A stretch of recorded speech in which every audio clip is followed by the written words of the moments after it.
Interested to see the comment section on this one. Deion Sanders is now the head coach at Colorado. I know it's a shocking headline if you just woke up from your cryogenically frozen state. Why ever you were in that for the past 3 or 4 years, I'm not here to judge. I'm just saying, welcome back. Deion Sanders is the head coach at Colorado. What do you think? I mean, I really want to, what do you think? So I'm looking at the live chat over here. I've seen a lot of comments. I'll read the comment section. What do we think? I think that this was coming and most of us sensed it. There have been visceral reactions both ways towards this. How bad has Colorado been, though? I know a lot of you are older and you remember a time where Colorado was a serious national player. Some of you are in high school or college and you have no clue what I'm talking about. And if you're of that age, you've seen them obviously go 1-11 this year. They finished last in the Pac-12.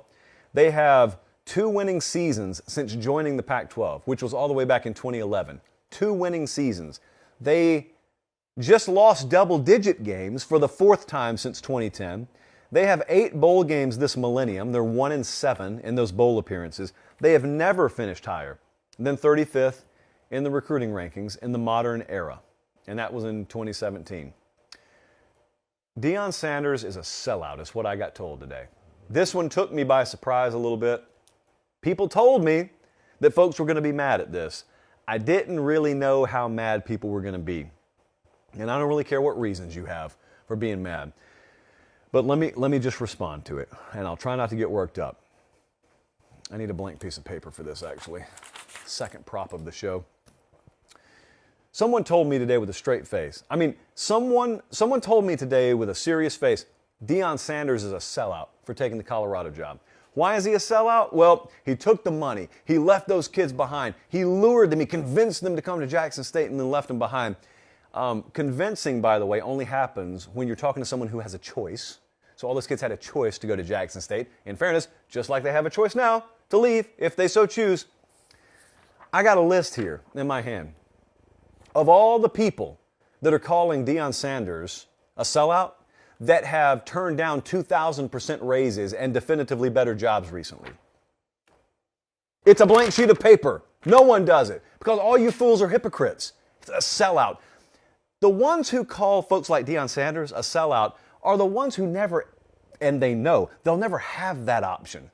You'll never have that kind of life-changing money put in front of you. The dude was making $300,000 a year. Now, Deion Sanders is not hurting for money, but it's the principle of the thing. He was making $300,000 a year at Jackson State. Good money to coach there. He's about to make about $6 a year, $5 to $6 million a year. And he will essentially be able to run the football program, and he knows that he can get kids to portal out there, and it's a program where there's nowhere to go but up. Every one of you makes this decision. Every single one of you.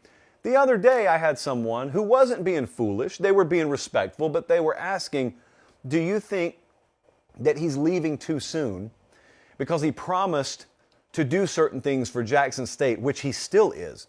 Like he's still funding facility enhancements there now.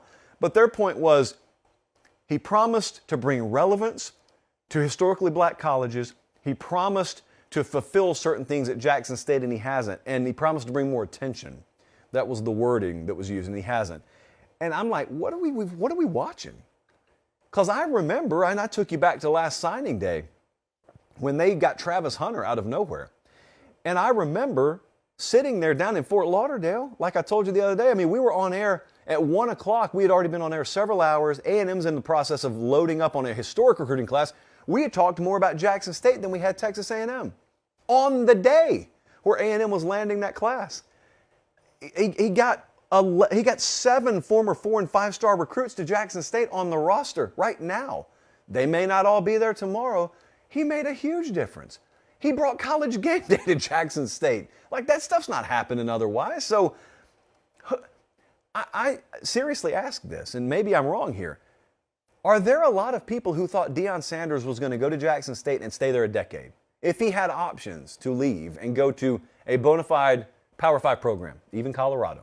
Did people think that? I just never thought that. Like, I always thought this was where his head was at. And it's a mutual trade-off. You got certain things from him. He got certain things from you. That's the way it works. Hey, that's the way it'll work for Colorado too.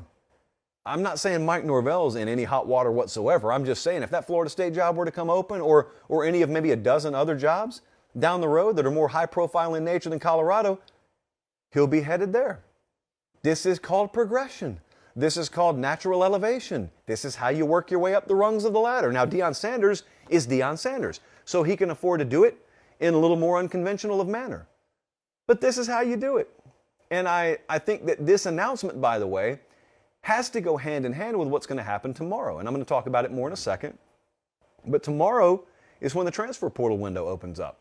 We're going to find out how many of those kids are going to follow him to Colorado, how many kids who aren't at Jackson State are going to choose to go to Colorado. It's going to be a big, big story to watch. I mean, they could just radically overhaul and recreate a program overnight, seemingly. Colorado probably going to be a lot better on the field by default next year at the very least. Thanks for watching, guys. Don't leave yet. Don't leave yet. Make sure you like the video and please subscribe to the channel. Not just for me, that's how we keep this entire thing free.